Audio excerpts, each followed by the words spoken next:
And do me, and just do me one favor. If you I would prefer to see your faces. I hate talking to like just images and whatever. But I'm going to set up um, the thing from the presentation, so it'll be however it's going to be. Right, so while Jason does that, let me say hello. I am Dr. Annalyn Schooley, current president of the Florida Family Therapy Alliance. This is our August 2024 workshop. Jason is a colleague of mine who I had just enough pull with to twist his arm to do this. And since his shtick is this holistic body mind stuff, even though he's a wonderful MRI therapist as well, but he doesn't talk about that much anymore.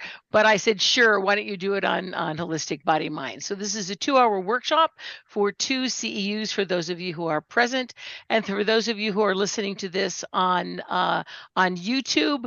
Enjoy. And here's Jason.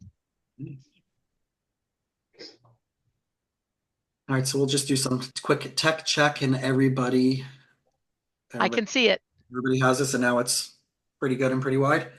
Yep. Yes. So the name, so just to get started with everything, the name, I changed the name of the presentation a little bit because I wanted to reflect a little bit more of what I actually wanted to present a little bit more about. But it is mind-body practices, it is mind-body medicine, but also realizing that I can't do that without talking a little bit about integrative medicine. So right off the bat, these are just some of the things that, sorry, when I hit a button, I'm not sure what button is clicking onto the screen over here. Um, but these are some of the things that I'm hoping to get us into tonight, defining different mind body approaches and their application for integrative mental health, components of triune brain, right? We can't talk about mind body healing without talking about neurology. And I feel like one of the things that in graduate school we didn't have at the time, I don't know if that's changed yet in the MFT programs, is the whole framework of neurology and how that's affecting everything now that we're so trauma informed and how that's influenced our world. But I still feel like if we don't have these basic understandings, we're going to be doing some disservice to our clients. Reviewing the physiology of stress, fight, flight, freeze, and the new one that we haven't yet talked about or people are not yet talking about enough is fawn, FAWN, right, which is, as my chiropractor describes it, pleasing to appease. So it's that stress reaction and how to explain all this to our clients. Understanding the correlation of Chinese medicine meridians, pathways to emotions, and looking at that as another lens, another system to look at things through as we're, being systemic therapists. There's lots of other systems that we can take a look at that can help us for doing that. Then that takes us into the modality that I love and am certified in. And you'll hear a little bit of a story about that later on about how I stumbled into this, but that's going to be called neuro emotional technique, or NET. And you're going to see an example of using neurological muscle testing. So we're going to be touching clients, or at least I do in this practice. So whoever is going to get freaked out about that now, I can't wait to see how much more so that's going to bring up some stuff for some people. And in the meanwhile, if anybody wants to show me anywhere in black and white in any rules or laws where it says we can or cannot touch our client, I'd like to see that. We're going to review some functional MRIs about what happens in mind-body modalities, specifically with the clinical research from NET.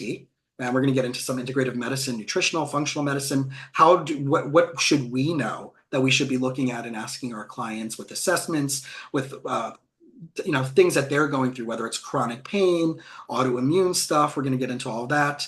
Some things that we should know no matter what as practitioners as it relates to the system of understanding and looking at nutrition and so forth.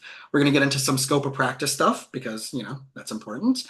And we're even going to get into the nutrition board and what that means for us as practitioners. And then these last two things are identifying common challenges, right? Stuff, again, that we should be looking out for that I can tell you how many times, not to pat myself on the back, but because of my passion about this and the trainings, how many things I found in clients that medical doctors have not found, that have unfortunately slipped through the cracks, but have had radical effects on my clients' health and well-being. And then talk a little bit about how you can use some of this for your personal practice and so forth.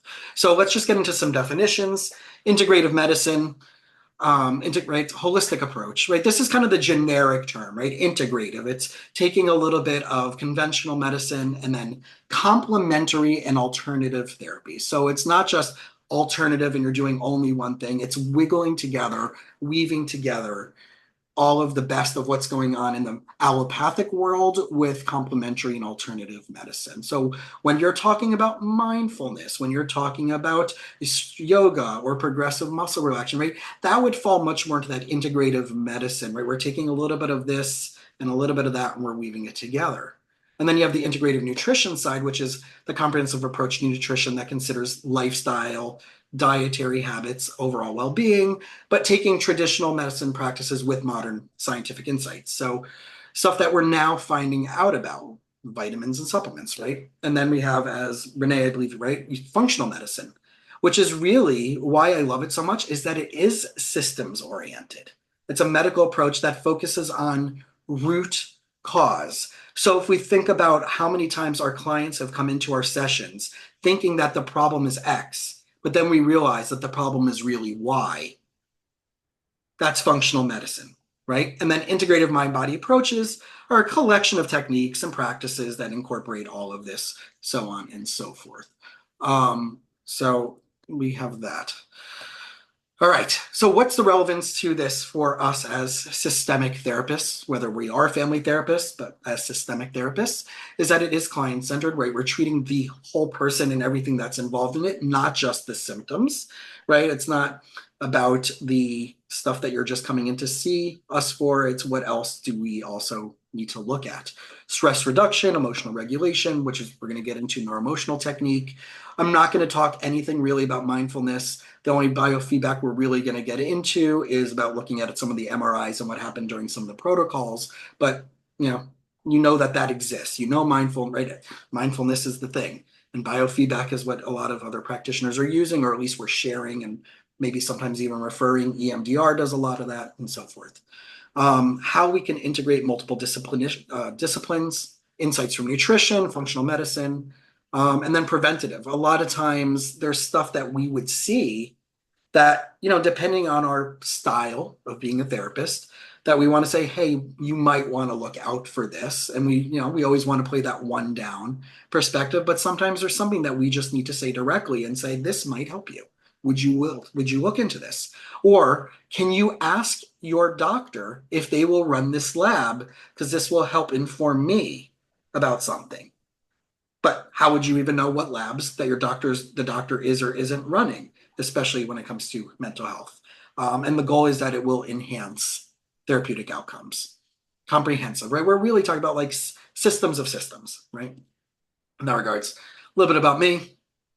Right? I started off, as Annalyn said, really going, into MRI and a lot of other solution focused, but hypnosis. And then I realized through my own healing journey that there's something else more going on.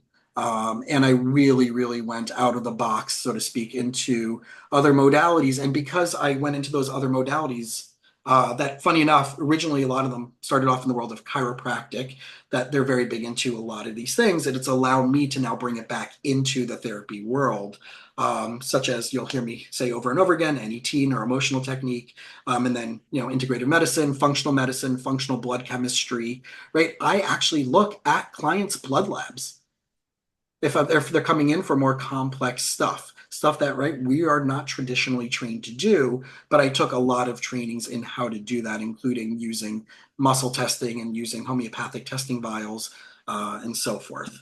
So, and I put former AMFT approved clinical supervisor because I used to do it a lot. I love it. I just now work with people who are already in practice and want to figure out what their practice wants to be and should be, branding and marketing and business coaching versus getting you when you're starting off just for clinical supervision.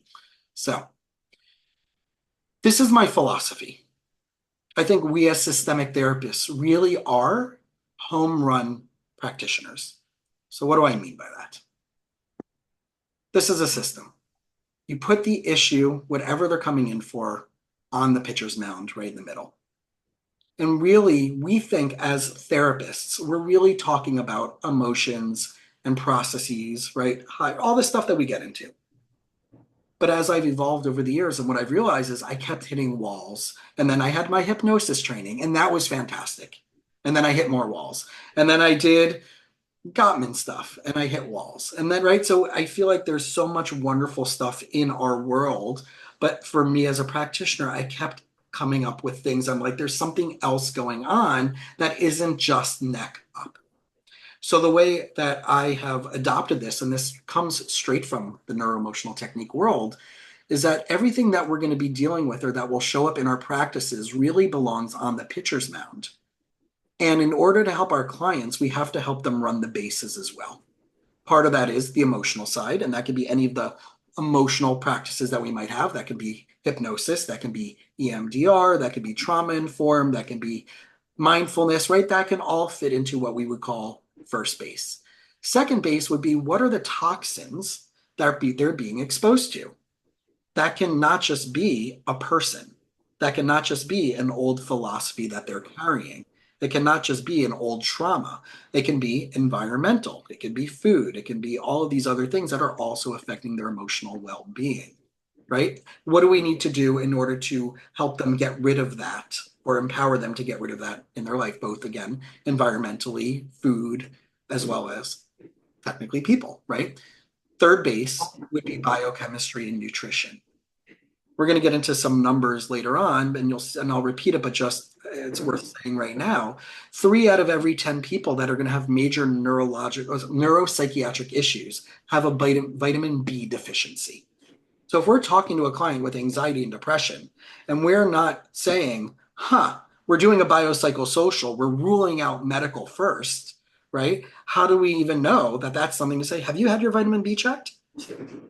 Right? So these are things that when we're dealing with those, even the light general stuff, the worried well stuff, we still want to take into consideration. And then the structural stuff. Where these are the referrals out to the chiropractors. These are the referrals out to the acupuncturists, to the OTs, the PTs, the speech pathologists. Anything that we would deem, so to speak, not in the body, neck up stuff. But then my question to you right off the bat would be, any one of these bases can have effect on any one of the other bases. So when we're doing our work, and we all do fabulous work, we know that there's other things that also can be supporting them, or at least asking them to look into, or championing them to be looking at, by helping them touch all of the bases to hit that home run for this whole process. So I can tell you with neuroemotional technique, where I had a client where they pre-pandemic, out of the blue, their son, a young middle school kid, unfortunately within the span of a week, had some type of something and unfortunately died from some type of toxicity. It was undetermined what it was. So I'm seeing this parent for a number of months for trauma and healing. And I realized after we got to a certain place in their healing, I knew that they were coming in with a sling on their arm. And I asked them, what's the story with that? We never got into that. We've been only talking about the trauma and family dynamics and all those things. And this client told me, she told me that I had surgery a year ago. My range of motion was only up to here. Even though I've done orthopedics, I've done PT, I've done acupuncture, I've done all of the, so to speak, what we would call home plate modalities, and it's still stuck. So knowing that we were doing NET as part of our sessions, we can do what we call a body entry, which is having the client just have that, access the place and go through the protocol. And it turns out there was some old emotional stressor there. We went through the process of clearing it out, so to speak. And then a miracle happened.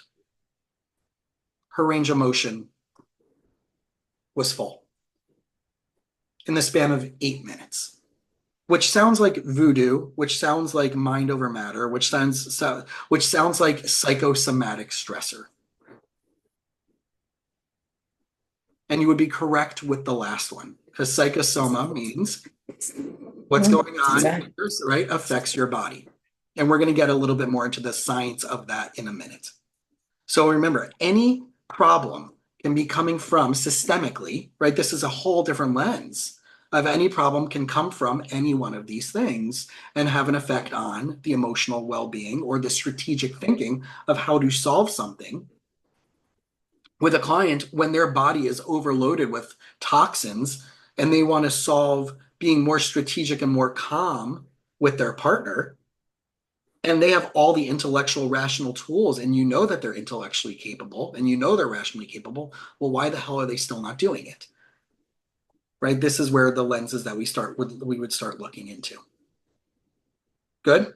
All right. All right. So let's just do a little bit more of these concepts. So integrated mind-body approaches would be considered techniques and practices that focus on the connection between the mind and body to improve overall health and well-being. Here's some concepts, right? Emphasizes interconnectedness. So I think it was Descartes, right, that separated the mind and the body. Right? That was kind of where things started getting a little bit interesting. And then when you even look at like in the Chinese medicine world, I remember learning this in the acupuncture world, they even have two philosophies of acupuncture. You have traditional Chinese medicine and you have five element theory. So whatever emperor at whatever time that acupuncture, everybody did acupuncture. Everybody, it was proactive as well as for right for well care and sick care. You did it, right? It was, but at a certain point, I believe it was one of the emperors, decided to take out all of the spiritual, all of the body down stuff and only connect it to a certain perspective, and which is where you have this philosophy of traditional Chinese medicine, which is what's traditionally practiced in a more, straightforward clinical sense. And then you have the five elements, which is incorporating more of a system of the client, what's going emotionally, what's going on for you spiritually, what's going on in all those other worlds. So we have some of those interventions: mindfulness, meditation, relaxation techniques, biofeedback. So me, until seeing in a chiropractic session, I'll just share this story. What got me into all of this was in a former relationship with my ex-wife. She was having chronic pain around the time of her menstrual cycle and was doubled over in pain. And we were going to a holistic chiropractor who found out that she had a pelvic tilt. And the original event of where that actually happened as an injury in her body was when she was a certain amount of years old, 7 years old. And he did this through something called a neurological muscle test, which at that point, I knew nothing about this. I'm straight in the box, marriage and family therapist. And I'm watching this and I'm like, why the hell is there not anything like this for us to be doing as therapists? Because my ex at the time did not remember that incident at 6, 7 years old. In the middle of the session, called her mom at the chiropractor's office. What happened to me at 6 years old? You don't remember? We were sledding and you fell off the sled and you hit your butt and you were in pain for a week. Now, if you're a chiropractor or a body doctor, you would say, well, that makes sense. There was a subluxation and your hip got a pelvic tilt, and now everything in the inside is now. So fascinated, but I still didn't know any of this stuff existed for us, right? So we'll go a little bit further. It's kind of a little bit of a repeat of everything else that is there. So here I was again in my late 20s, few years after graduate school, blown away by, holy crap, why can't we do something like this with our clients, help them figure out a lot quicker? So before we go there, let's go to a little bit of a review for neurology. Some of you may already know this, so please forgive me if you do. But there's this idea of the Triune Brain theory, which was created by Paul MacLean and the National Institute of Mental Health. So this is what we got. Let's start off all the way to the left. We have our reptilian brain. This is what we would call mostly unconscious. This is where the 4 F's come from: fight, flight, flee, and reproduce. You all got that, right? The 4 F's. Oh, that one just tanked. So, but that's our survival instinct. Annalyn, you got it. Thank you. So, right? But that's our heart rate, breathing. That's our primitive reflexes, survival instinct, right? Think dinosaur coming after you. What are you going to do, right? Then you have your mammalian brain. This is responsible, or first of all, it's subconscious, but this is responsible for what we would call timeless memories. So I can have you recall a certain time frame or have you, hey, do you remember where you were when the Challenger accident happened? So not only do you have a memory, but that's actually also going to be sending physiological biochemistry responses into your bloodstream, into your affecting your nervous system. Right? So if it is a positive or neutral memory, you're going to stay neutral to proactive. If it's a negative or challenging memory, it's going to neurologically hijack you and send your reptilian brain to now start putting you into fight, flight, flee paradigm. Then we have our neocortex, which is we know that it is 6:33 approximately. We know that it is a Thursday night. We know that we are all on Zoom. We all know that this is a Florida Family Therapy Alliance meeting. That's your rational brain. The problem is your rational brain gets hijacked very easily. So when we're talking to our clients and we're trying to get them to a place of, right, they may understand something, like I said before, but if there's physiological responses going on below the right nervous system stuff that we can't talk out, they can't express because they don't even know that's going on when they're in a situation or a trauma or even in our own offices, we think we're getting, yeah, they get it. Yeah, they're sharing something with us, but we don't know what's really going on underneath the hood. That's where biofeedback comes in, right? They can measure what's happening. That's what Gottman's doing with his couples, right? We talked about the heart rate and the skin sweat, all that stuff. That in where I'm using it with clients is where where a muscle test would come in, with muscle testing come in, which you'll see later on. But this is just a basic thing. So here's what's really cool. This is what they use in marketing a little bit, right? Or this is just another way of looking at it, right? You have the brain. This is where it's activated in the brain.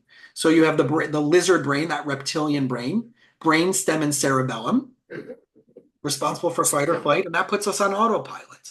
And then you have your mammalian brain, which is the limbic system, emotions, memories, habits, right? It's kind of where you can remember lyrics from a song from 30 years ago, but you can't remember what you ate for dinner. That's that part of your brain.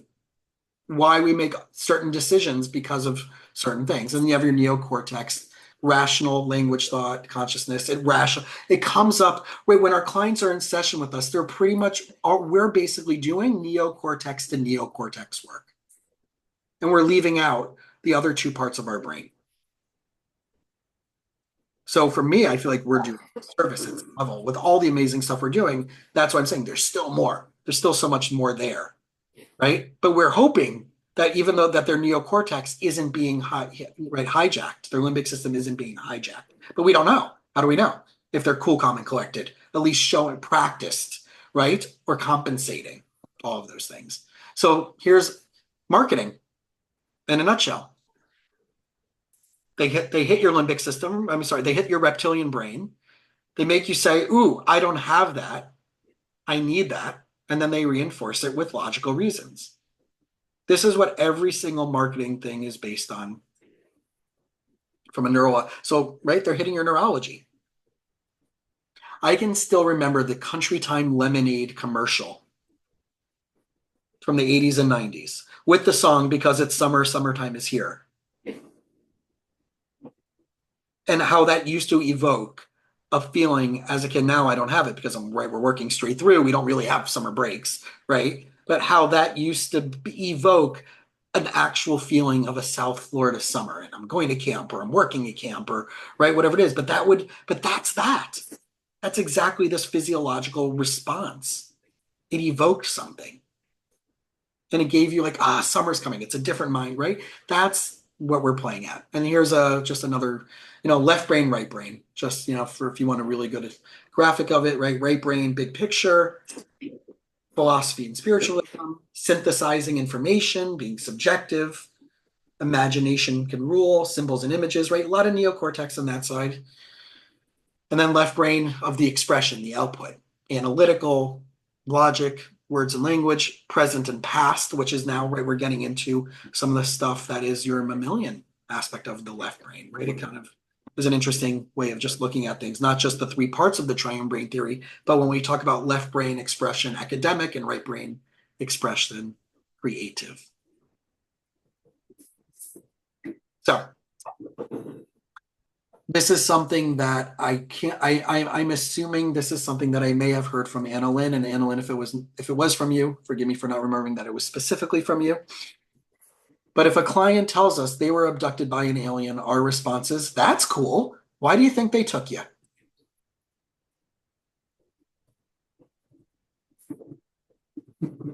All memories are considered to be emotional reality. So when something comes up in my session with a client, it may or may not be rational brain true. It may be the way the nervous system is actually trying to interpret it. And the only way that they can express it through their own language is by coming up with some type of story that makes sense to them. That's what we call emotional reality. And it may not correspond with an actual time that actually happened in historical reality. So it doesn't mean they're crazy. It just means this is the way their neocortex is formulating a story with language in a way that makes some sense to them and some output for them to share that with us. Or on the other side of the coin, for them to rationalize with themselves. Y'all got that concept? Mm-hmm. All right. So now, what does this mean for the physiology of stress? So we have what we call an acute stress syndrome. This is probably going to be the most confusing of everything we're going to talk about tonight. So we have the acute stress pathways. Don't worry about getting, we're not going to go deep into this, but this is what happens when our nervous system gets jacked up. When the body's threatened by immediate danger, such as hearing of a sudden loud noise, we have physiological responses. There's literally biochemistry shifting and changing in our bloodstream. And that will start, right? Rapid heart rate, breathing rate, eyes will either expand or right? Dilate, sweating, nausea, dilated pupils, so on and so forth. A few weeks ago, I woke up for whatever reason. Oh, I know. I'll tell you why in a second. I now realize why it was. I woke up at 2 o'clock in the morning about 2 weeks ago, running to my door, my condo, thinking someone was breaking in, but I felt like I was about to throw up. It's never happened. I'm inside a building. You can't get in without a code. What really happened was that I left some light classical music playing on my speaker in my bedroom on Spotify, and a commercial came on that was not at the same volume because you know how they don't moderate the commercials between the song, was exponentially louder and had a popping sound that it wasn't coming, that I thought it was coming from out there, not from. So what happened in actual reality was not actually what was happening in my mind. Emotional reality. Now, what happened? Heart rate, right? I didn't have a baseball bat next to me. Flipped the light switch on, went to the hallway, but I literally felt like I was going to throw up because some music made some noise while I was partially or fully asleep. So that's part of the, right, the acute stress. So this is kind of cool. The HPA pathway, hypothalamus, pituitary, adrenals. So adrenals are stress, cortisol, all these other things. Now, our stress can cause our adrenal, right? I don't know if anybody's familiar with the term of adrenal fatigue, right? It can show up as all these other things, right? You're just burnt out, you have malaise, you don't have energy, you're not, right? You're not really, it can look like depression. But what this is really just a maladaptive chronic stress response. And this goes a little bit into the science of it, right? Our pituitary gland then sends this chemical to our bloodstream, to the adrenal cortex, and then affects our kidneys and affects all these other things, including, right, fight or flight and sweating and vigilance. And then we have this glucose, right, sugar of our glycogen store gets into our body. And then all of a sudden, right, we know that sugar is not good for our immune system. But our body then sends that into our system, and then it affects our nervous system. And right, that's what's in a nutshell. We're not going to get more into this right now, but that's just an example of what's happening in our bodies. So years ago, I kind of came up with this construct, which is open to be, you can break it apart happily, but I like sharing things of emotional reality in this kind of flow. And it's a basic thing that I like sharing with our clients. Our thoughts, going back to something times we're not conscious about it, affects our feelings. right? It's something that we want more of or something we want less of. That's really what kind of like if we break down things in life, it's two things. We either want more of something we have or more of something we don't want, or we want less of something we have or something we don't want, right? It's kind of a very oversimplification, but we have feelings about that. We don't realize those feelings affect our actions and then those feelings affect our beliefs, right? Oh, now I don't like that, right? I'm in the mood for Chinese food. Okay. So where am I going to go? Well, I liked that place last time. All right, so I'm going to go get that. So now, what did I get last time? Oh, I really liked their this and not that. Okay, so I'm going to get this, right? Stir fry. Oh, this stir fry is the best. And now I'm stuck in a loop of I'm never going to try anything else at that restaurant because that worked out for me. But if now I didn't like that restaurant, oh, that restaurant sucked. Oh, but I'm in the mood for Chinese food again. Well, I'm not going to go there. So it's right. It's a rotating thoughts, feelings, actions, beliefs back into thoughts. And that becomes a circuitous record, but that also becomes trauma. That can also become things that motivate us. It can go either way. But that's just an oversimplification, but I like sharing that just as a simple process. Again, willing to be refuted, willing to find other ways to share it and express it. But I find that this is just a very simple way. TFAB, if you want to come up with a nickname, which I don't know why I'm thinking about J-Lo and Ben Affleck with that. And if anybody didn't see what just happened with them coming, they're getting divorced in case yeah. But no one in this room should be shocked. All right. So we're going to do a little bit of a physiological test. I want everybody to close their eyes for a second. And I want you to picture a lemon wedge. And you can picture a whole lemon wedge, a lemon wedge, or you can cut it. It can be cut for you, whatever your preference is. But I want you to pick up the lemon in your fingers. And I want you to notice the texture. What does it feel like? Is it smooth? Is it bumpy? Is it smushy? Okay. I want you to bring it up to your nose. Can you smell it? Is your tongue are you starting to salivate a little bit at this point while this is happening? Do you feel it in the back of your throat? Do you feel it in the back of your tongue? Do you feel like you need to swallow and get rid of is that that's saliva, right? Salivation happening? Can you put your tongue just on the outside of that lemon? Can you taste that? Can you now squeeze the lemon a few drops into your mouth?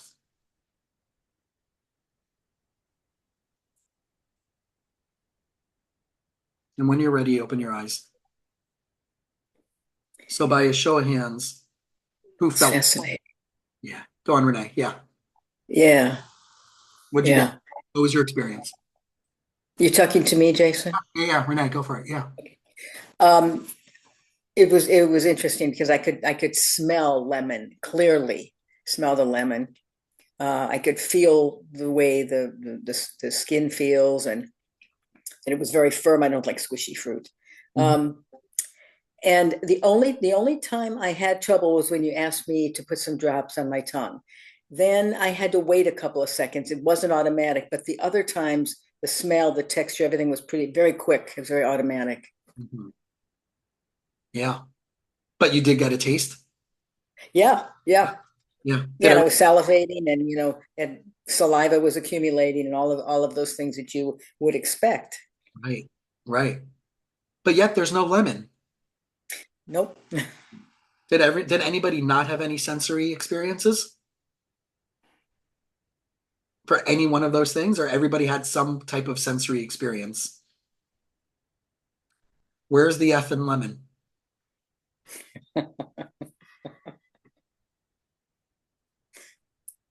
So when we're my memory, right, so when we're talking to our clients about their stuff, we don't know that this is what's going on positive and negatively in their nervous system, in their physiology. We don't know. And they don't even know sometimes. So I love this following statement. Emotions aren't just psychological, but they're physiological. Yeah. So we already said this, all memories are considered to be emotional reality. You all have had a lemon. There's no lemon in front of us. right? It's not corresponding with 6:47 on Thursday night that you have a lemon in front of you. But you have the same experience as if you did. Nervous system is wild. So this is a famous psychologist on the screen. You may know him as Dr. Homer J. Simpson. Although he does have an addiction, he has an addiction for donuts. But 90% of our information that comes to our brain is visual, but it doesn't necessarily need to be external visual. This is why when you're talking about sports psychologists, right, about hitting the putt or hitting the free throw or, right, why repetition in that regards, even when you're not doing it, is so important. But 90% of our information that comes to our brain is visual, but it doesn't mean external. Here's just another, right? 36,000 visual messages per hour is received by our brain, which means that there is stuff that our nervous system and our brain is taking in that our rational neocortex brain isn't identifying, but our reptilian and mammalian brain is having to sort through and may be causing distress that we don't even know. So you can't really see it because I'm on a small screen, but in my old office, I have a bobblehead doll. So for some people, this might look like, here, there we go. For many of you, this might look like Eric Clapton. It's not Eric Clapton. This is Trey Anastasio from Fish. And a month before I got that, I put it in my office and I had a new client who did not want to go to therapy, but knew a bunch of their clients were seeing me. A bunch of their colleagues were seeing me. And wasn't really sure. They weren't really sure. One, I'm seeing a lot of their colleagues, but two, it's therapy for me. Sat down on my couch. This was next to me. Said, Trey? And I said, yeah. He goes, okay, you're the right therapist.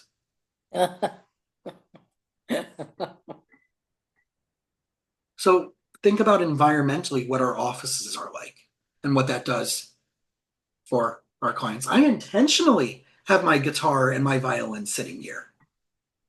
This is not to make you think that I'm cool, although I am pretty cool. But this is intentional. So think about what's going on for our environments as well as what we're projecting, as well as what our clients we don't even realize what our clients are picking up throughout the day. So let's jump into a little bit of Chinese medicine and emotional health. So again, I already explained to you the difference between, just a brief understanding of 5-element theory and TCM. That's irregardless for what I'm about to share with you. But Chinese medicine is an incredible system, another systems approach. It looks at the whole body health. We're not chasing symptoms and diagnoses. It's very much in alignment with how we work with our clients. And they have pathways, and they have this 5-element theory. Things are connected to each other. Things affect. You change this thing over here, that's going to affect that thing over here. You make one change in the system, it's going to affect the rest of the system. So many of you are familiar with this chart on the left. Chinese medicine meridians. There's a term that they use, the qi, right? Qi is the energetic flow that goes through these things. So if there's a blockage in one area, it's going to affect it's going to affect the entire meridian. And if that meridian's starting to go, it's going to start flowing into and having an effect on another meridian. So if a person in a family system is having an issue, we already know that it's not just affecting them. We know that there's going to be, if we want to pick any model, but let's just pick a model that talks about, right, scapegoating, where someone has to be the symptom carrier. Or one of my families, Annalyn remembers this story probably. We're going back. We're at a family who had like 6 or 8 kids, and I would work on one kid, and that kid would eventually move out of the house, and then the next kid picked up the symptoms, and then that kid would move out of the house, and then the next kid would pick up the symptoms. Meanwhile, it was the parents who were effed up. But they weren't going for couples therapy, right? You affect one meridian, it's going to affect the other. And so just, and there's so much wonderful scientific research that's happening using this. So just a pathway of comprehensive complex body map to look at energy in the system. So let's go into the 5 elements for a second. This is where I really start getting excited. So let's just talk a little bit about the 5 elements, just so you can have a general understanding of the different names. So you have the wood meridian, which is connected to the liver and gallbladder. You have the fire, which is connected to reproductive organs, small intestine, your sympathetic and parasympathetic nervous system. Earth, which is stomach, spleen, and parts of the digestive process. Metal, lungs, colon, skin. So if you have a client that has rosacea right around the nose, that's 99% of the time in Chinese medicine, gut-related stuff. But your doctor is going to say, oh, no, it could be this, it could be that. But in Chinese medicine, there is something going on with gut digestion or inflammation or a flora imbalance, food sensitivities, food allergies, and so forth. But lungs, colon, skin, metal. And then you have the water meridian, kidney, bladder, endocrine system, and bones. So let's take it a little bit deeper. So each one of these meridians has a connection to emotions. So we have the earth meridian on top. Those are so on the first column going down in bold are what in NET speak, neuroemotional technique speak, we would call the 90%ers. 90% of the time, this is going to be the primary emotion. And then everything going across the category is still with, so you're not going from one category past a solid black line, we're going from left to right. But if it's an earth meridian challenge, we're usually going to assume 90% of the time it's a client who's being oversympathetic. They're taking on someone else's experience or emotions, or it's an experience of low self-esteem. They're not feeling so great about themselves. And then you can go down, right? So large intestine, lung, being stuck in a belief, dogmatically positioned, or grief. Bladder, kidney, right? You know, like, oh my gosh, I got so scared I peed myself. Bladder and fear, feeling stuck, paralyzed will. Gallbladder, liver. Oh, the gall. Who do you think you are? How dare you? Resentment, anger, galled, stubborn, holding in your emotions. Frustration. And then you have the fire meridian, which is the largest one of emotion, right? Of body organs, but feeling lost. I'm not sure what to do. Frightfully overjoyed. This is going to be great. I'm so excited about what's about to happen. Well, why do you look like you're about to crap yourself, right? Frightfully overjoyed. You're kind of like Pollyannish, right? Muddled instability, not sure which way to go. Not thinking, not emotion. I find that with like when you ask a client, so why, what do you think is going on about that? I really don't know. Right? They just can't connect. I don't know. I don't know why I keep doing that, right? But it also is abandoned and feeling deserted and some other muddled thinking, stuff like that. So this is just like a really cool, when I'm looking at my clients and I'm like, let me see if if they're showing up with the theme of stuff. So if you have a client that's walking in or someone you know and you just constantly hear them go like this,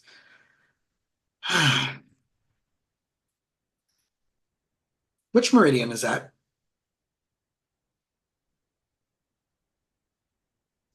Well, think body first. Lungs. So metal. That's metal, right? So they're carrying around some type of grief or sadness or yearning of like, oh God, just want this, right? Oh, why isn't this right? That's a very grief metal disposition. So I can look at clients, or I'll have them do a specific assessment that I'll give you the link for, that will help me see so on one side, what meridians, what's their disposition according to a Chinese medicine lens that they might be stuck with, and that a lot of the stuff that we may be talking about thematically throughout our sessions are probably going to go back to unresolved challenges along in that particular category. It's kind of cool, right? It's like a cheat sheet.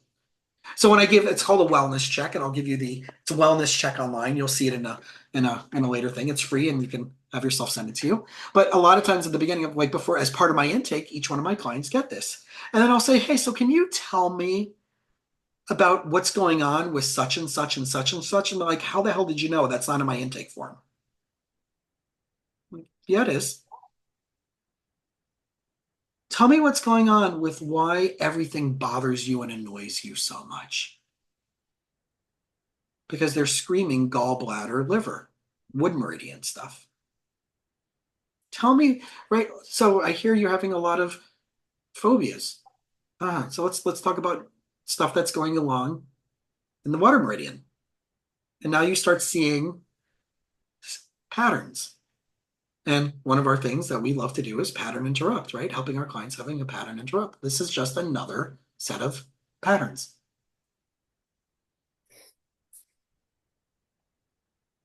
And Len, you see why I've been so excited about this for all these years? All right. So I'm very thankful for three things in my professional career. One was an insanely awesome graduate school education. And that included an incredible supervisor who's sitting in the room. And I'm not just saying that because she's sitting in the room. I think that one of the things that makes an incredible therapist is more so than the graduate school education is an incredible supervisor. So thank you, Annalyn, for that. Then I had NET. Panic attack after panic attack after panic attack, even while in the middle of therapy sessions with my clients while getting a divorce. Holding my isht together. Like I said, they may not have been able to see it. And I stumbled upon this modality.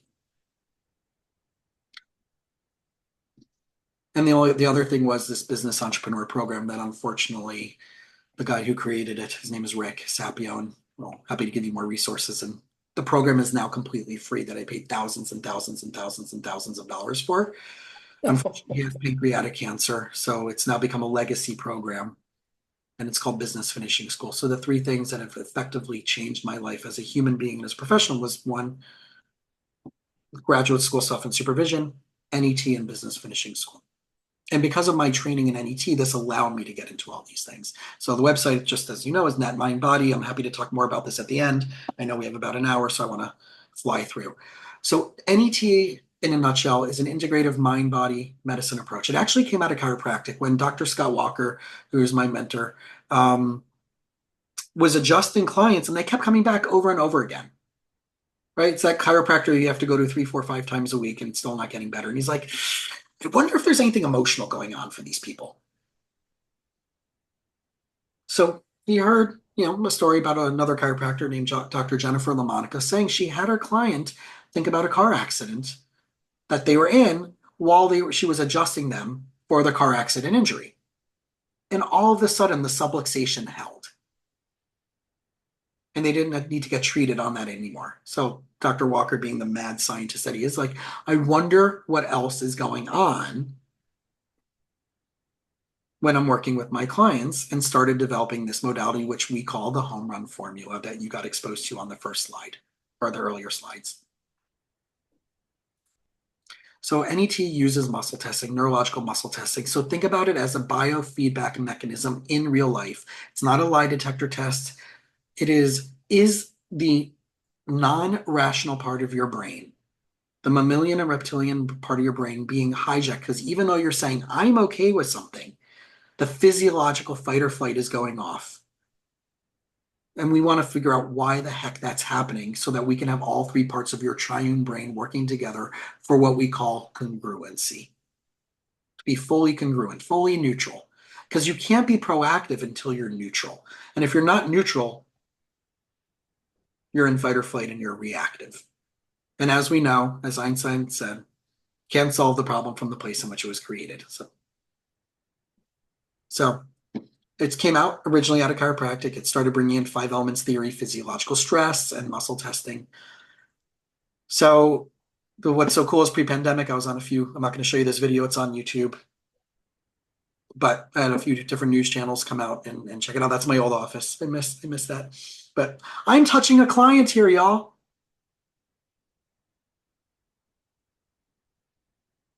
therapist is touching their client, but it's their wrist. I'm hitting pulse points on their wrist. There is, as you can see, there's a chart in the back that has different body points. I have no problem with pointing to it on my client and say, hey, can you touch here for me? Especially if it's a opposite gender client. Hey, can you touch this body organ for me? Let me show you what this looks like in the chart. Let me show you what this is connected to. Let me give you some psychoeducation first, so you know I'm not asking you to do anything inappropriate. Right? But just an example. So let me see if this is going to work. So this is on your right is Dr. Anna Tobia. She is a psychologist. She's also a researcher at Jefferson University in Philadelphia at the Marcus Institute of Integrative Medicine.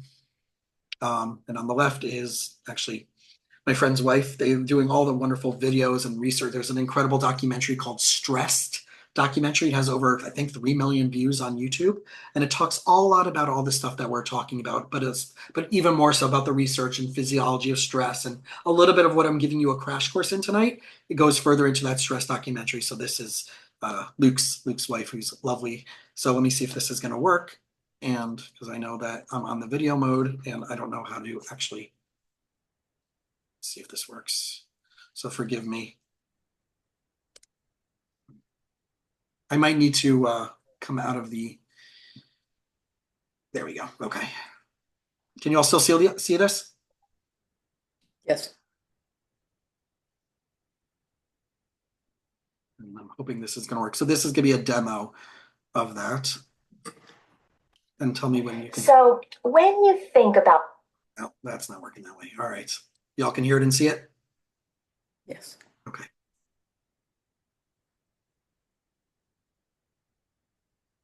So when you think about the wedding and your decision, what's the worst aspect of it for you? What's the thing that causes you the most distress? So I want the thing that bothers you, if it's a scale of 0 to 10, where 0 is no disturbance or neutral, and 10 is the highest disturbance you can imagine. What's the thing that brings you closest to a 10 that bothers you the most? The money being spent on a potential big wedding. That's probably what would bother me the most. Okay. And when you think about that, having feeling like you have to spend this money that you don't really want to spend, on a scale of 0 to 10, 0 no disturbance or neutral, 10 highest disturbance you can imagine. As you think about it right now, what do you feel? What number would you give it? 7. Okay. So that's a good number to start with. Okay. So I want you to really feel that 7. And where do you notice it in your body when you think about this and having to make this decision that's going to cost you so much money that you may not want to spend? And where do you feel it in your body? In my chest. Okay. So I want you to really feel that distress in your chest and really think about that and that feeling. And I want you to say, I'm okay making a decision about my wedding. Okay. I'm okay making a decision about my wedding. Okay. So your body isn't congruent with that or okay with that. It's showing that that's a problem. Okay. So what we want is that you're okay making a decision, whatever way it ends up going. Okay. You may have a preference and it may not go that way, but you can still be okay no matter what. Okay. So I want you to really feel that feeling in your chest, feel that sense of tension, and I want you to just say for me in your head, I'm okay making a decision about my wedding. Right. I'm okay making a decision about my wedding.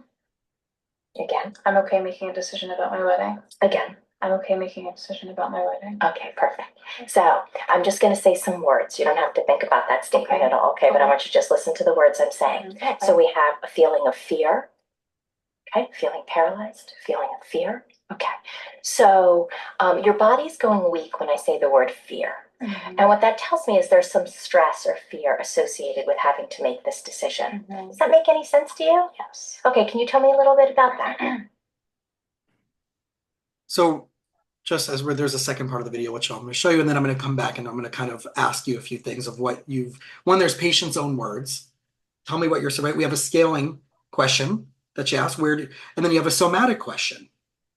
And then you have the muscle test, which is, again, in real time, the biofeedback. The rational brain is like, of course I want to be okay with this, but the muscle test is going into the nervous system, bypassing the rational brain. And the muscle test, when it's congruent, when the 3 brains are congruent, the muscle test isn't going to go anywhere.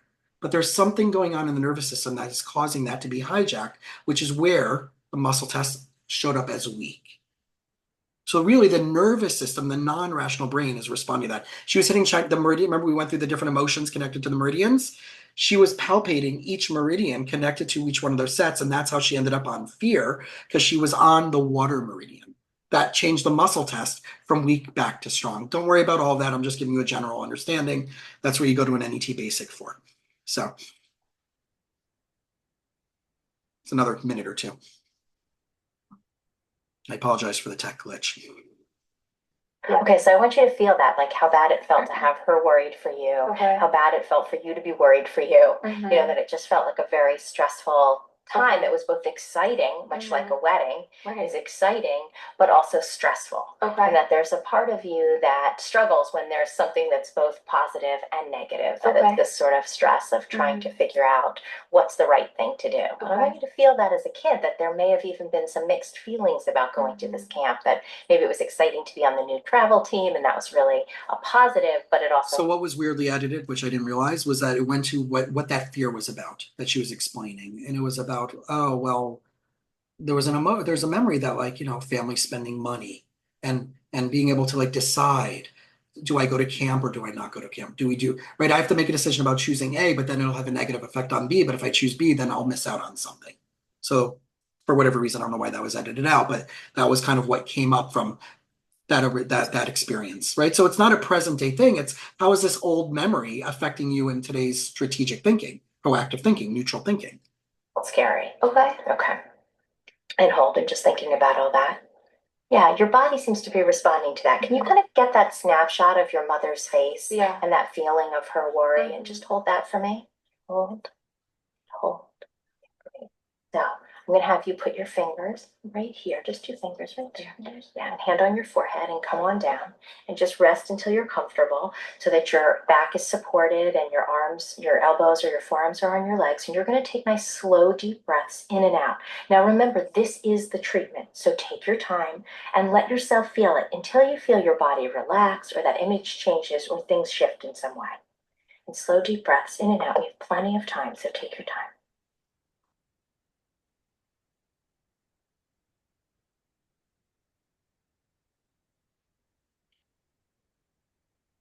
So she's in the physiological experience of that moment.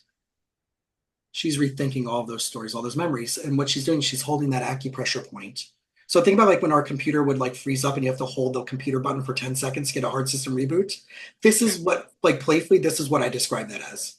You're going back in time, you're reliving that physiological experience, but you're allowing it to naturally extinguish the way it should have if something didn't stop it from, right? All emotions, we're going to feel emotions. There's nothing wrong with feeling emotions, but it didn't extinguish. So that's really that part of what was happening. So we're hitting the meridian, hypothalamus emotion points. This is why we're like, oh my gosh, right? You know, wow, right? This is the hypothalamus emotion points in Chinese medicine. And reliving that, we're allowing it to finally run its course. So just a quick little snapshot. Any questions? I know it didn't show everything, but anybody have any questions on what that process was? Everybody with me? Did I freak anybody out? Nope. All right, let me go back into large screen. So then what is stress? So stress simply means the body's non-specific response. Stress can show up in multiple different ways to any extra demand. And that stress can show up as any extra psychological, physical, or biochemical demands on the body. So some examples of that can be depressed mood, sadness, snapping at our friends, being annoyed at me, family, colleagues, whatever. Going and craving junk food, going and craving drinks. Stress, such a rough day, I need a drink, right? Exposure to toxins in the air and water, mental and physical strain of working long hours. I started at 8 a.m. this morning. Infections such as flu, viruses, bacterial infections, that can all affect our well-being. Poor digestion and inflammation in the GI system. Improper or excessive exercise. So here's the interesting thing. Infections, poor digestion, inflammation. How many times do we ask our clients about those things when it comes to working with them? but that's stress. Yes, and Lynn. So I'm just a tiny bit confused. Mhm. So this list, these are the things that create this non-specific response to an extra demand, or are these the things we do in attempt to respond to these non-specific extra demands? Yes. I suspected. All right. So I have a bad day, a hard day at work, or stuff happens to me outside of my control, and I might do one or more of these things Mhm. in an attempt to address the stress. Right. But then that creates more stress, so I get into this negative spiral. This negative feedback loop, Okay. right? So So, you're still an MRI therapist, Jason. see? Look at that. I didn't disappoint you. So please be proud of me. No. But this is what's crazy. So it's that old, what was that, Saturday Night Live? I eat because I'm fat and I'm fat because I eat, right? Go back to, so let's just use this specifically for the example that Anna Lynn just said. I'm stressed out at the end of the day. I'm going to go grab a whiskey. But now drinking depletes my vitamin B in my body. And vitamin B, or some of the vitamin B vitamins, because there's multiple vitamin Bs, are responsible for, remember what I said before about vitamin Bs? 3 out of every 10 people are going to have clinical neuropsychiatric related issues at a clinical level. I drink because I'm stressed, and I'm stressed because I drink. Right? So it is reciprocal. And then let's talk about sympathetic and parasympathetic. Foot on the gas, foot on the brake. Right? So foot on the gas is sympathetic, pupils expand, fast and shallow breaths, heart pumps faster, your gut shuts down, right? I need to run. And then parasympathetic, calming down, slow deep breaths, your heart rate slows, right? When you talk about like heart rate variable training, a lot of people, if anybody's doing any type of HRV type training, right? I'll show you in a little bit, we're gonna get there, but we're gonna see how does NET not just like make them think they're feeling better, but I'm gonna show you that we actually have brain scans and heart rate variability of these type of modalities that actually work. So we already did this, right? As a positive stressor. No one had a negative adverse effect to thinking about a lemon here, right? No one has a phobia or anything of a lemon, right? So that was a positive thing. So therefore you'd be okay having more. Right? But when it's a negative thing, we go back to the other pattern, right? So your physiological memory, this is what's fascinating. Your physiological memory cannot determine if a stressor is happening now or if it's about a camp decision that you didn't realize that you feel really bad about from when you were 5 years old. That's now affecting your decision about spending a certain amount of money on a wedding. That's what emotional reality is doing. That's what physiological stressors is doing. Or is it still back when a dinosaur chased us? Or our fear of what could happen depending on political beliefs. That hasn't happened yet, right? Can that be something in the future? Or it could be something that we don't realize from the past. But our physiology will turn into just like it did. It will activate in the moment right now, just like it did at that moment. And therefore, when it doesn't resolve itself, that is what creates all of these things. And that's why I love about it, right? So it's not all in your head. Right? So if you have those doctors like, oh, just go to your therapist, it's just psychosomatic. Yes, mother effer, it is. Psychosoma. Idiot.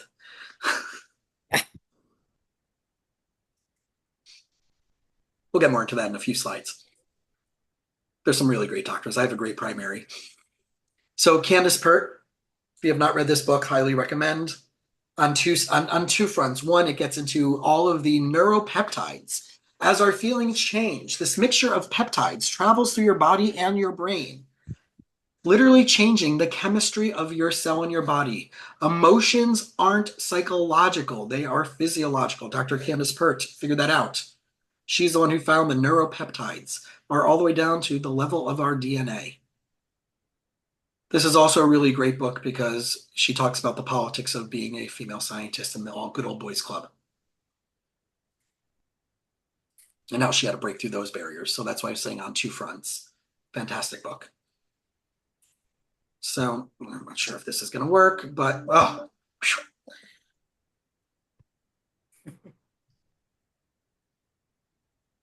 these are your neural pathways. This is what's happening in your brain. So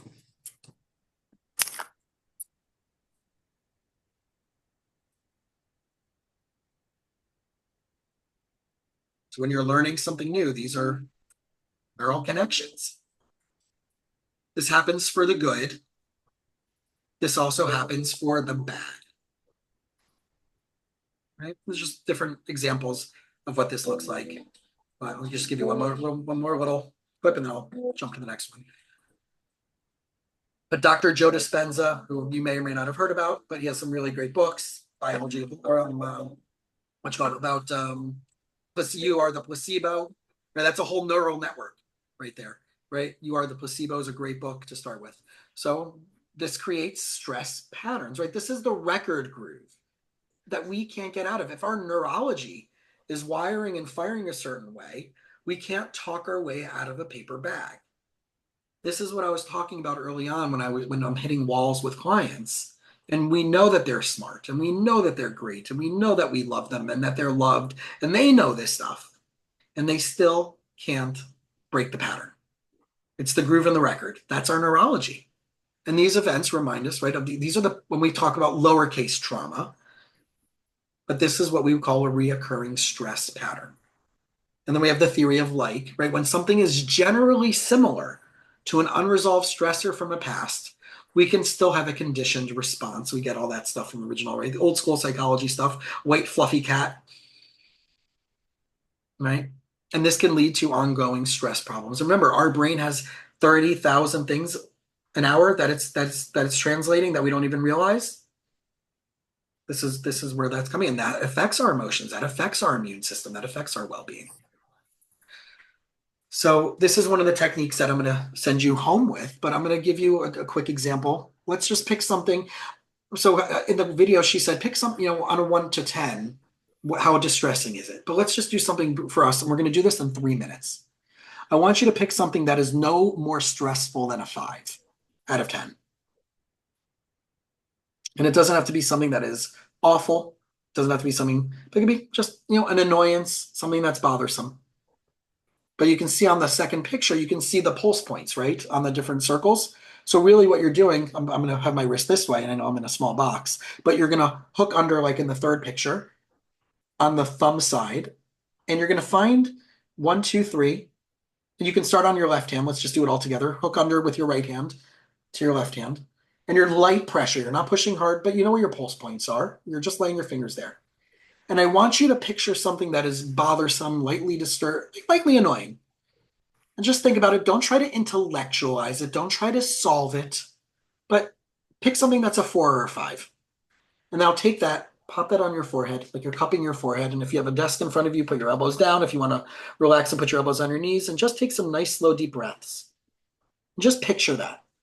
And think about, this thing sucks. I don't like it. We're not trying to figure out, we're not solving the problem. I just want you to feel it and sit through it. And just take about 5 or 6 breaths.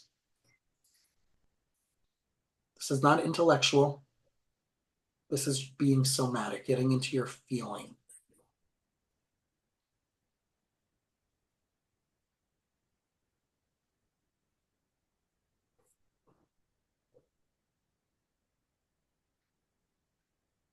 And you're hitting those pulse points on your wrist at the same time. And then when you're ready, switch hands and do the same thing on the other side. So hooking under, 1, 2, 3, by the thumb, light pressure, pop that back up on your forehead, and take another 5 to 10 breaths. Take all the time you need in the next minute.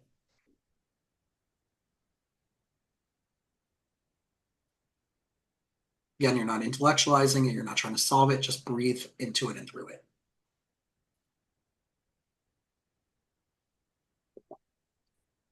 And if you start noticing it shifting, doesn't have to completely go away, but just look for any notice of shift. Any bit different. Grains of sand. and slowly sit back up when you're ready. Yeah. And now, what was a 5 or 4, does it feel any bit less? Yeah. Even a 3.5. Yeah. Did everybody get a little bit of a different? Yeah. So this is kind of what I send my clients home to do in between sessions. It's called the first aid stress tool. So it's not NET, but we're using the meridians. We're basically going into, as you can see, fire, water, wood, metal, earth, fire, right? We don't need to know what the emotion is. We're right? We're hitting the acupressure points, the acupuncture points. They're hitting the hypothalamus emotion, right? Oh my gosh. And you're reliving or resetting, right? By letting it to it, by hitting that where it's energetically blocked in the chi. You don't need to intellectualize it. We don't need to talk it out. But this is something I send my clients home to do. It's also really good when you can't sleep. Yeah. You might also see me doing this at a red light driving.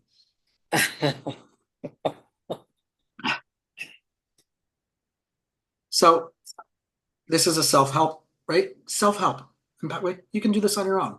Mind, body, stress. And we already right. Events we face today are often subconsciously reminding us of old stressful patterns, but we don't need to figure out what it is. We don't need to have insight for a moment. We don't have to have an aha moment. Sometimes it is just physiology. So even though, right, conditioned response and all of those Pavlovian stuff isn't necessarily part of our stuff, it's also not part of our stuff. It's just another, right? So we just did that. So let's get into some research. So this is what's so crazy. So NET has partnered with Jefferson University in Philadelphia. The chair of the department is Dr. Dan Monti. He's an MD psychiatrist who, as an MD psychiatrist, somehow stumbled upon this training from a colleague or a patient and came to multiple NET trainings back in the 90s and early 2000s and questioned everything from a medical doctor, scientific researcher perspective. He is now the chair of Jefferson's Marcus Institute, as in Bernie Marcus, Home Depot, Marcus Institute of Integrative Medicine at Jefferson University, and they are doing insane amounts of, they have functional medicine, integrative medicine. They're doing this protocol as one of the main things they're doing with patients and clients in the clinic. But they published 2 major articles on NET. One, both of these were in the Journal of Cancer Survivorship, which is one of the top cancer journals. And this is what they said about this is they did 4 or 5 sessions, 10, 15 minutes long, resulting in significantly less emotional and physical distress. And the improvements are associated with these connective changes in the brain. So even those who are completely skeptical, this is BS, this is tree huggy, hocus pocus, reported that they felt like they were diffusing a bomb on their worst anxiety ever. And the whole thing was around people who had cancer, who even after they were in remission, were still having significant, would meet criteria for post-traumatic stress disorder, panic attacks, and so forth. Right? One of the other studies was with PTSD and phantom limb syndrome, right? Someone loses a limb for an accident, or this was with military vets. You have the tingling, it's as if you're still there. So one of our colleagues did that with one, and there was a video, it's no longer online, but there was an insane video about this vet who was suicidal. And we know, unfortunately, in military, if you look at the military map of where there are service people who have returned, there is not one county anywhere in the country that does not have returning service people who don't have active suicidal ideation. I remember they at one of the I think it was at the FMAFT conference many, many years ago, they did a presentation on that and one of my populations, I see the only insurance I still take is TRICARE. And they get all this, not as a cash, they get this because this is, And me, the client with multiple panic attacks a day. I did acupuncture.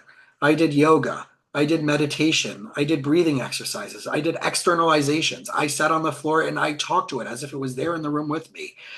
I went to a neurologist and got low dose anti-anxiety medication. I had medical marijuana in a state where it was legal and maybe in a state where it wasn't. But it seceded and it decided that it was. NET in one session. I remember the first session, going to my office the next day, the triggering thought came up, and it literally felt like there was Vaseline on my brain. That's the only way I can describe it. And I remember because I was standing outside in the parking lot, outside my old building in downtown Hollywood, opening the door and going, huh, that was weird. By my third session, I was having the very rare and occasional non-intense level of anxiety, but not having full-blown panic attacks. 2 months later, I took my first NET training. So here's just some of the abstracts in PubMed. You can find these neuroemotional techniques of effect on brain physiology in cancer patients with traumatic stress. So, right, Dr. Monty, Dr. Tobia, who you saw in the video, all the way at the end. If you have any interest, this is just for fun, if you have any interest in what happens to your brain and body during religious and spiritual experiences, Dr. Andrew Newberg is a neurologist formerly at Penn. He is now at Jefferson. He is the head of research, and he is a world-famous neurologist and an expert in neurological imaging specialist. He's been the person who has been doing our imaging and translating our imaging. Dr. Andrew Newberg has written insane books on religious and spiritual experiences and how it affects our nervous system and what happens to that. So if you want anything on that world, neurotheology is the world he discovered. What's really cool is that you're going to see in a moment an image of the brains pre and post. Dr. Newberg, knowing about this, did not have an NET session on himself until after everything was already published. So there was no bias.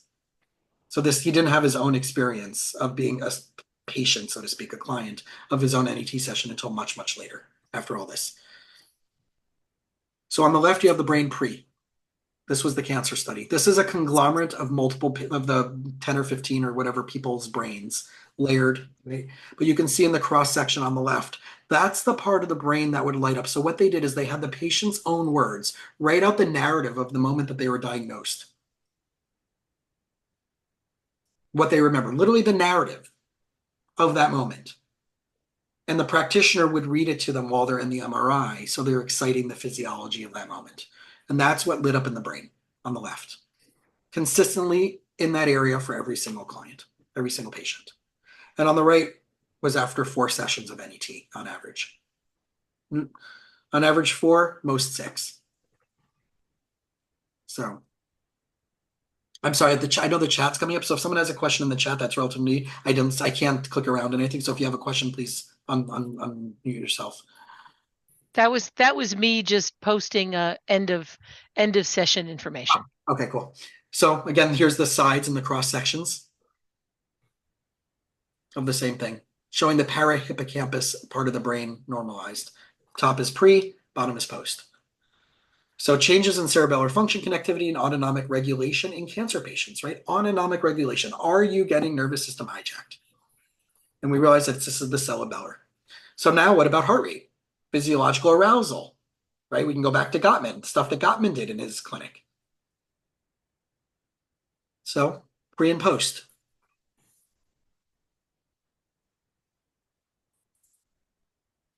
So normal. We're going to repeat. We're going to give you the distressing memory and cues. That's in that box, timed out. And we're going to do the same thing post. So we're going to shift. Now we're going to get into a little bit of the functional medicine stuff and integrative nutrition stuff. So what are some of the common health concerns that might be underlying in clients that, right, I'm a practitioner, I'm looking for other stuff, I'm curious about other things that could be going on for my clients. What should I be looking out for? So I know this is a lot of stuff on a screen, but these are some of the categories. Everything really falls along when you're talking about that second and third base, right? Remember first base emotions, second base, right? Toxicity, third base, nutritional deficiency. Well, what can be affecting that?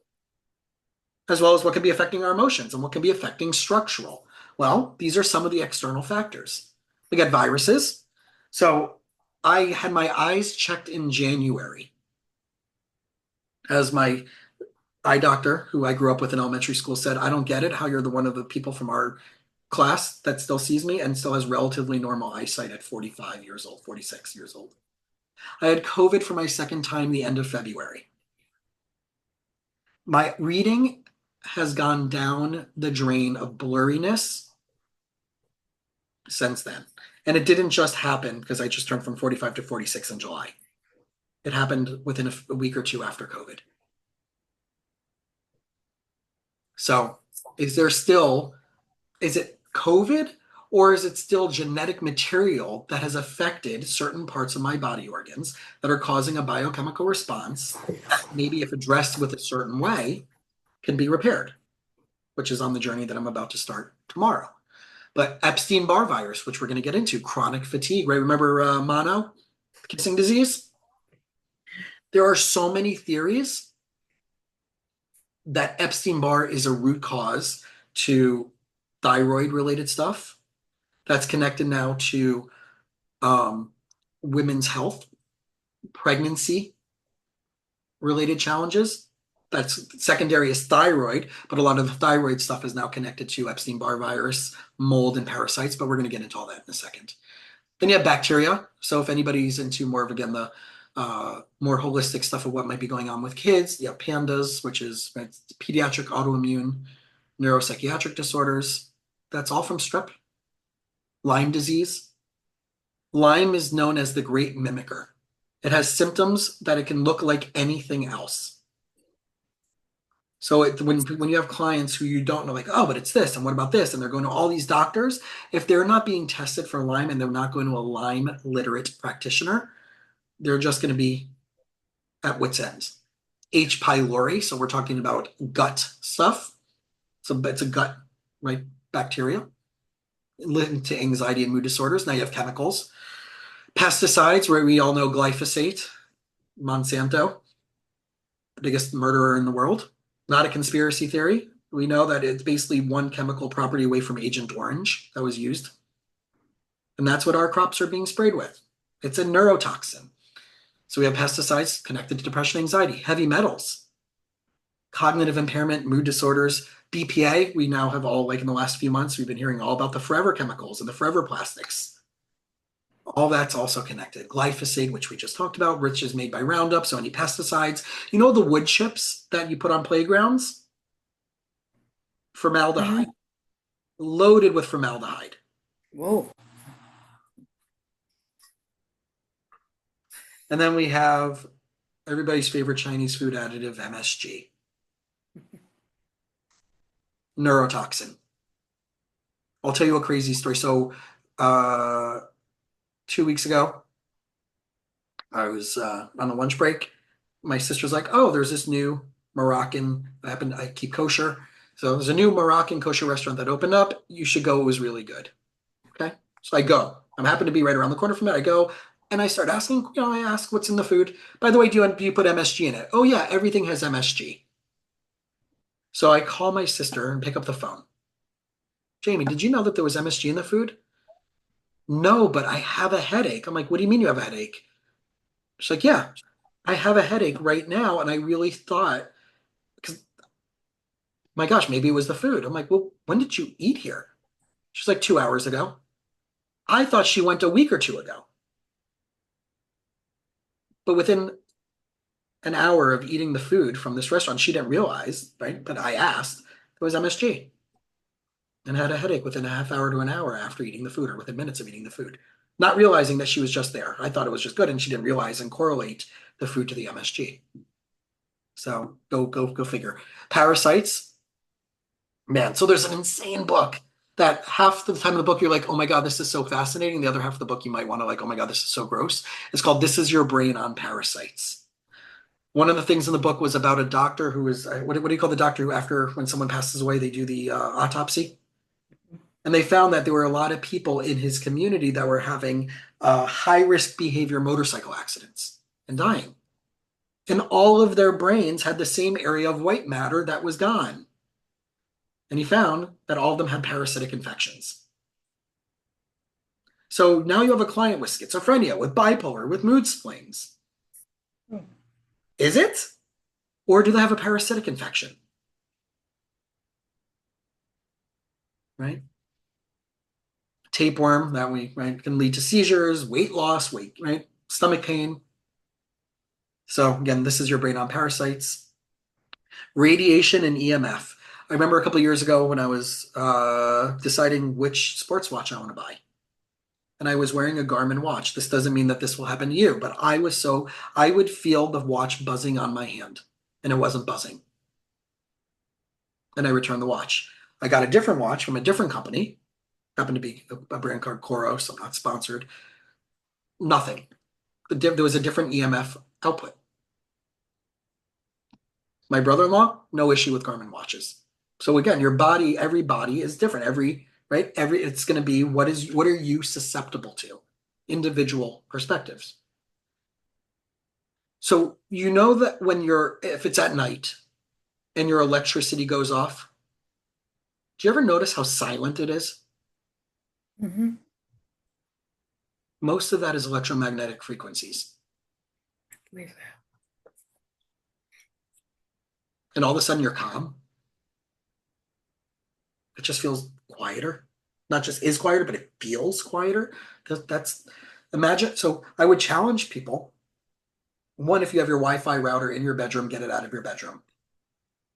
Two, if you can shut it off and unplug it before you go to bed. See what happens. Try that for a week. See what happens. So if you have clients with sleep issues, and don't keep your phone also next to your head. And then you have physical trauma, right? Injury, car accident, skateboarding, sports issue, whatever. So there's a concept called DAPK, death-associated protein kinase. So this is what's actually happening. So what happens if you have a virus? It's not the virus that causes the issue. It's not the bacteria that causes the issue. It's not the chemical that's causing the issue. Those things, too, of itself, don't do anything. But when it affects cellular processes, it causes cell death. It's the cell death that causes a biochemical response. So if a virus goes to your nose, it's either going to have either overfunction or underfunction. It's going to cause runny nose or it's going to cause congestion. Bacteria goes to your gut, it's going to cause constipation or diarrhea. But that same bacteria can go to your nose. So when the doctor's like, oh, well, maybe it's this, how do you know? Well, that's where other perspectives come in, but that's just the concept. So vitamin B, we talked about, I'm going to kind of do some fast reading. I'll send you all if you want more of this, right? Vitamin B, B12 linked to depression, fatigue, cognitive impairment, B6 deficiency associated with irritability, depression, weakened immune system. But here's a bunch of other stuff that it's connected to, anemia and so forth. Low levels of vitamin B, B6 and B12, like depression, right? And then we have on the bottom, depression show 30% of people with depression actually have a deficiency in B12. Cognitive decline, dementia, 20 to 30%, 3 out of 10 people have been found to have low B12. And anxiety is connected to B6 and B12 deficiencies. Now, there's something we're going to get into a second later, which is a genetic trait of MTHFR, which is the way that the body can process, and it's a genetic mutation. That if someone has MTHFR, they're also going to have predispositions for anxiety, depression, and some other stuff. But they also need methylated vitamin B supplements. Methylfolate versus regular folate, because they have methylation issues. So this was my pandemic research. I was looking at all the integrative and functional medicine stuff that I can do to increase my immune system during the pandemic, in addition to anything else that we may have chosen to do. And I found out that vitamin D is not just from the sun, and it's not just about bones and immune, but it also affects the regulation of neurotransmitters like serotonin. Affects our brain health. Affects people who have asthma are low in vitamin D. And my favorite one, which is maybe why it's called vitamin D, it affects erectile health. So I guarantee you that if you are working with a client who is having some performance issues, let's go see what their vitamin D labs are. And so just, we're going to get into this in another slide, but when you're talking about vitamin D, if you look at your labs and it says between 20 and 40, that's what they say in traditional lab. Functional medicine wants it to be between 60 and 80. Optimal. Right? MTHFR. So this is connected to an elevated, by the way, these are all labs, right? This can be done by your primary through insurance. Elevated risk of depression, anxiety, mental health disorders because your body's not methylating. In other words, too much homocysteine is an amino acid. It's being too much homocysteine is being produced, and it's not metabolizing these amino acids. And homocysteine is broken down, right? Then it's broken down into other substances that the body needs, and therefore causing, right, these issues.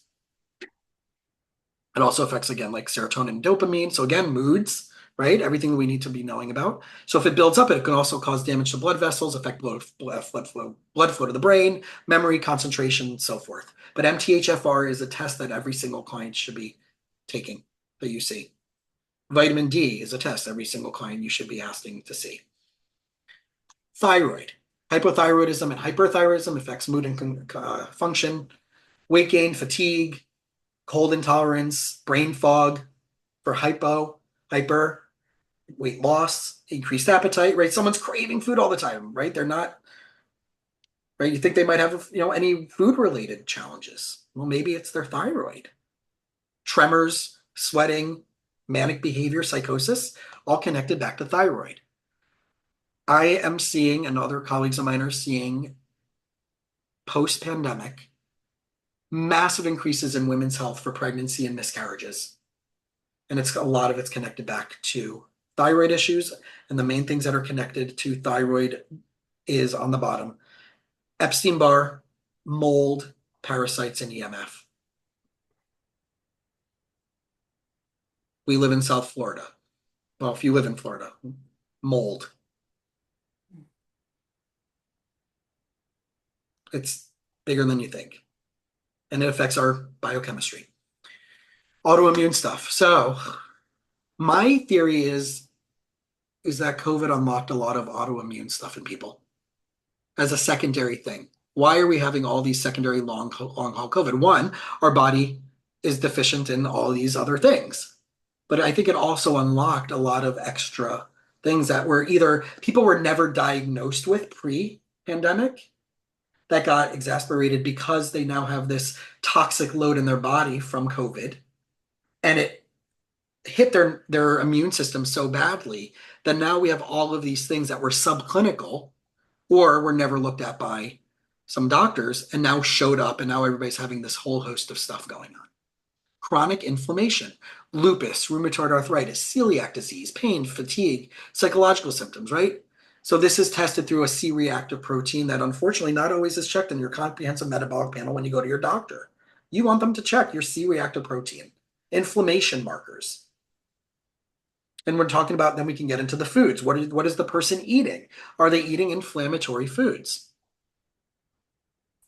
Are they gluten-free? I'm pretty convinced that every single person, even if they're not celiac, should be on gluten-free diets. It's just not safe to eat wheat in this country. You can do research on the glyphosate, when glyphosate started getting introduced into our food chain, and the hand-in-hand correlation between the diagnosis of celiac disease with how much it's been introduced to the crops, at what rates. Hand in hand. Causation and correlation. So glutathione, right? That's a detoxification. Your body's not, go back to MTHFR, your body's not able to detoxify. And that's connected to glutathione. Epstein-Barr virus. So this is like huge. Chronic fatigue.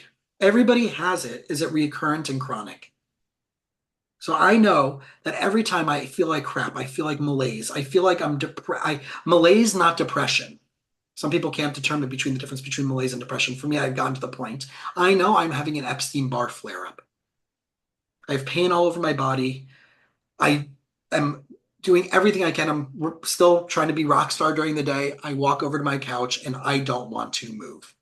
I don't want to go out. I don't want to go anywhere. That is Epstein-Barr virus. Swollen glands. Why the hell do I have a swollen gland? Oh, well, that's Epstein-Barr virus. So I need to be gluten-free. That's connected to them. You need to, right? Dairy, right? All these things are connected to this. Vitamin C, vitamin D, we talked about, right? Zinc, St. John's wort, amazing. Amazing, not just for mood stuff, but why is it so good for mood? Why do people for years talk about St. John's wort and depression? Because it's hitting Epstein-Barr virus, undiagnosed.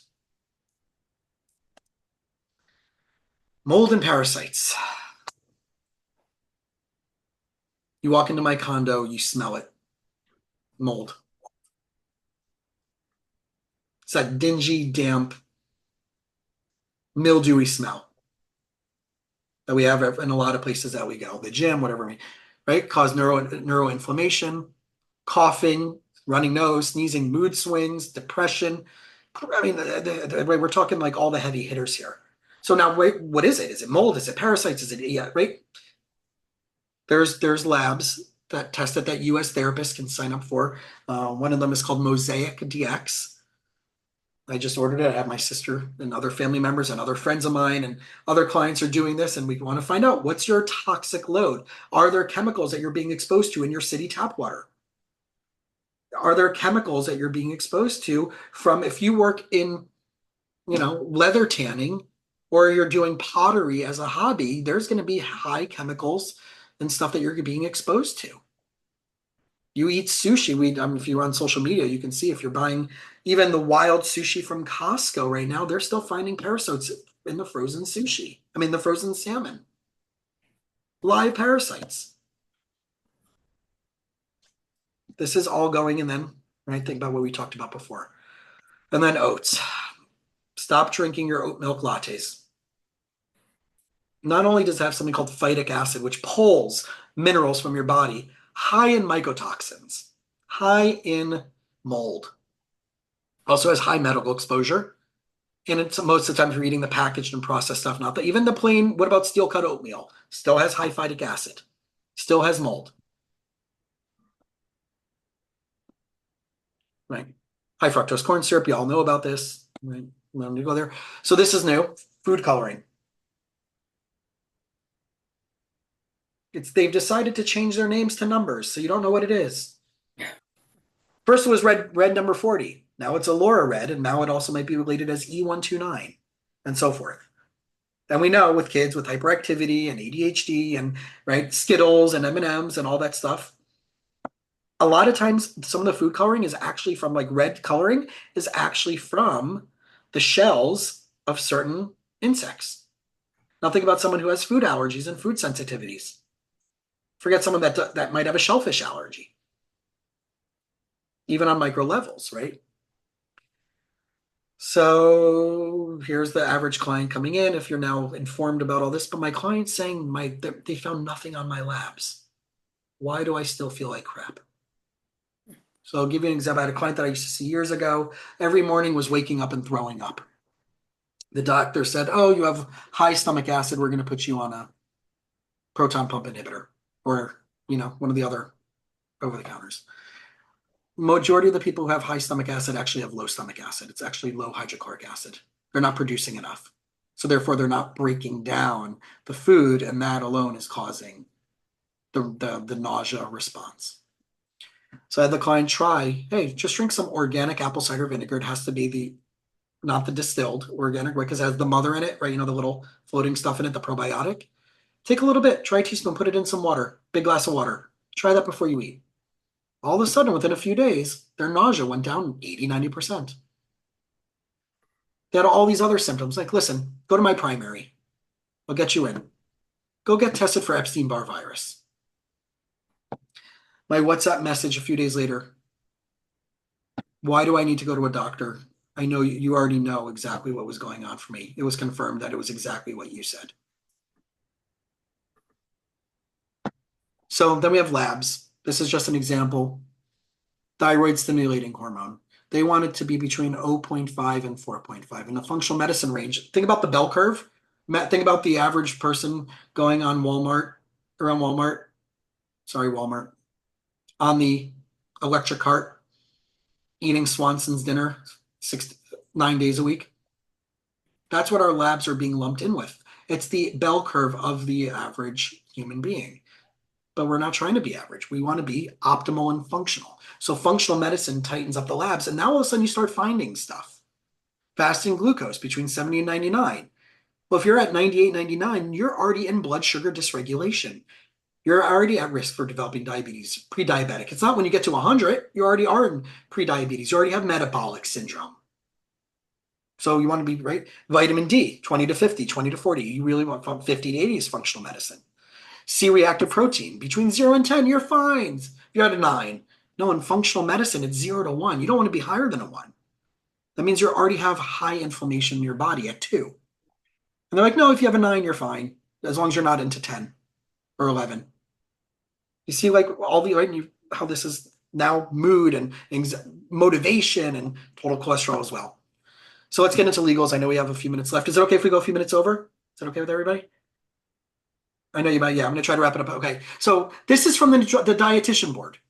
Dietetics means the integration and application of principles defined from the science of nutrition, behavioral health, food, physiology, management, and from the behavioral and social sciences. That's us, y'all.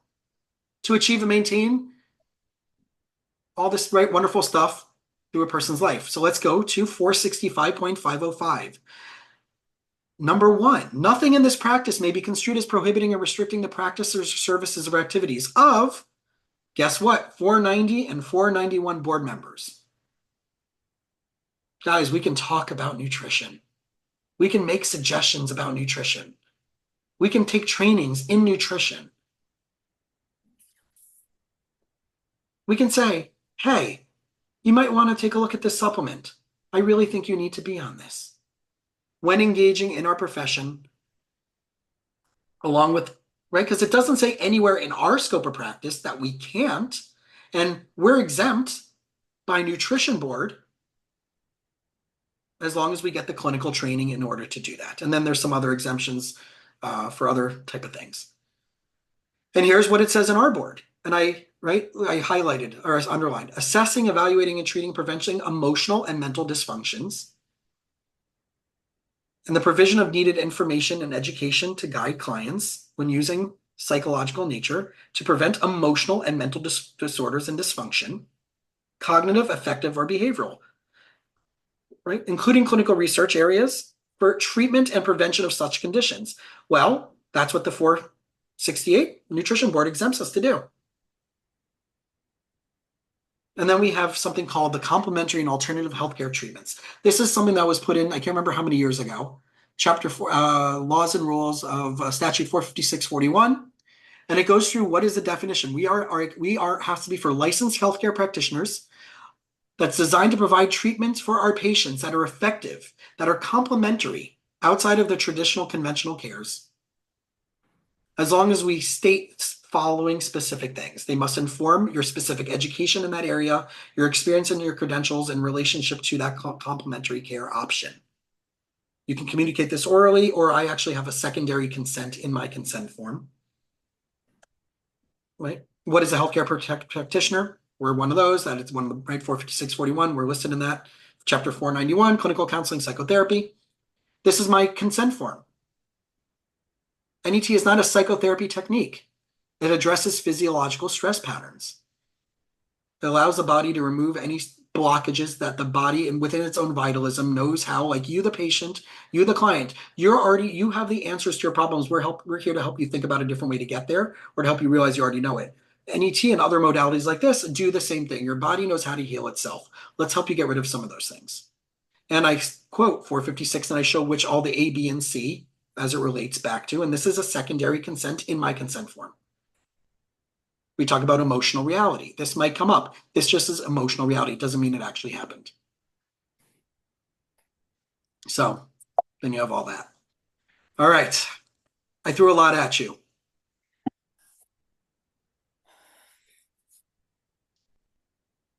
So those of you who may have to leave early or first, questions, thoughts? Well, I firstly, I want to thank you, Jason. Before coming tonight, I did a little bit of digging about you.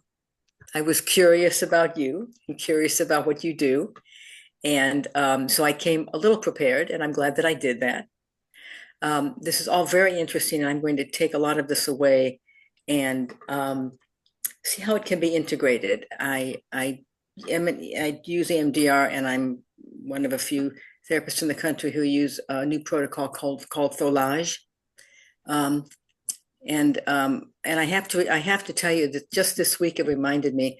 I really suggested a patient get their B3 or D3 level, and when they came back, the doctor said, yours is very low, and we need to get you on this immediately. This is just like you and like all of us. This isn't the first time we've said I think you need to really look at this with your physician, or I can call your physician, talk to them, and we all have these stories. This is what happens, and this is our responsibility. And you've gotten some extensive training, and it's very, very interesting. And I think you've just highlighted for all of us that this is what we do, and we all, whether we were trained to do it or not, we've come to understand how important it is. So you validated that tonight, and I thank you. Thank you.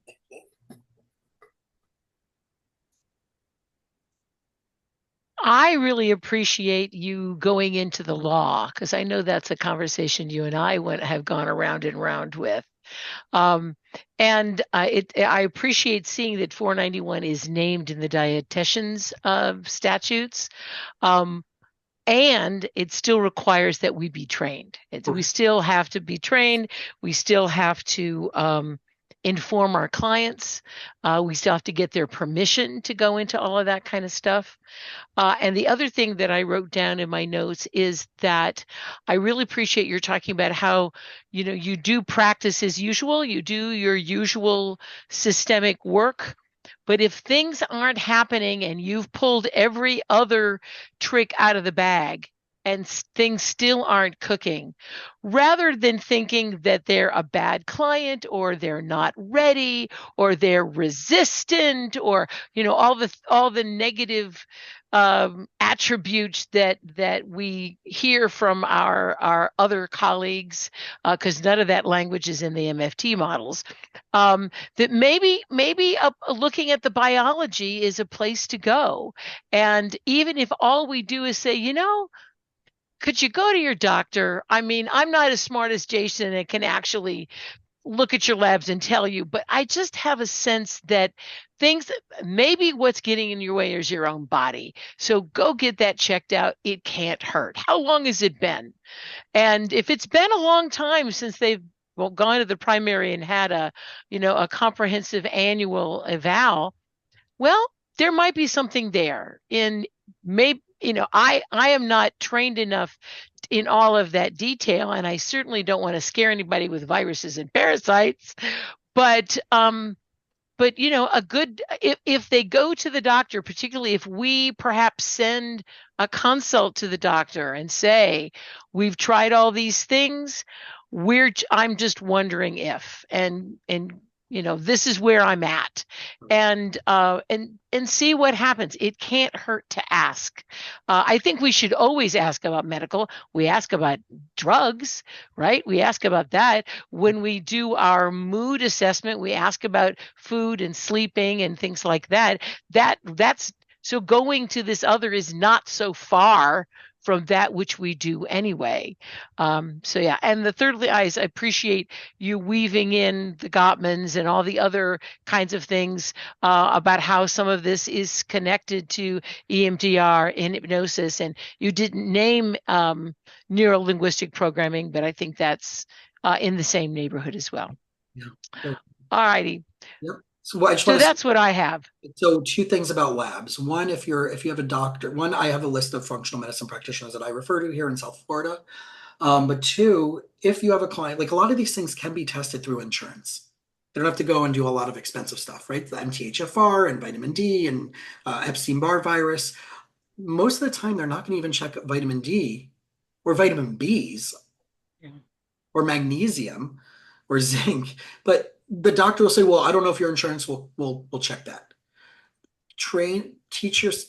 Give yourself permission to tell your patients, your clients, the following.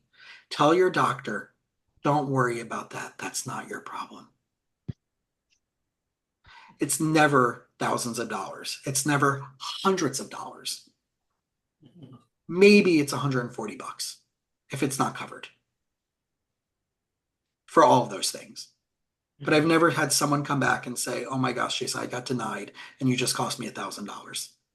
And if your doctor says to you, why should I cover that? Why should I check that? Then listen, I'm seeing a therapist. They're an integrative mind-body specialist. They work a lot with these type of things that sometimes slip between the cracks. And he was curious, and he can't run labs. Therapists can't run labs, but this is stuff that he specializes in. Yeah, would you humor us? And if they still say no, find a different primary. Mm. And I'm happy, in South Florida, I have a few, but I also have some great functional medicine practitioners here that are informed by all of this. And I think as a therapist, like, it's like we don't know what we don't know. If we don't know what to ask, we can't ask. So we can't even look there.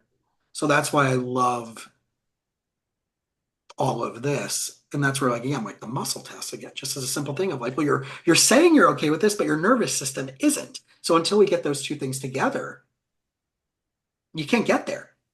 As much as you say you want to get there, as much as you say you want a better marriage. I've done with couples, just as an example, have one outside the room. Think about your partner that's standing outside the room, muscle test them, clear up what's going on, have them peek in through the door, muscle test them. Something's still going on, and have them keep doing it until they're nose to nose, and then do the same thing with the other partner. I've done it with adult parents and adult children. And drastic changes in their relationship because their nervous system isn't being hijacked in a way that their rational brain can't explain in talk therapy. So that's part A. And part B is all this other stuff. So happy to give you resources, happy to give you books, happy to give you trainings, happy to give you all that stuff. And I'm easy to be. So what we can do is I can send, if you're willing to give us the slides, I can send that. If not, I'm certainly willing to send your contact information to everyone who's attended tonight so that they can have that information. So I thank you, everyone. Jason, I'm going to ask you to stop the recording.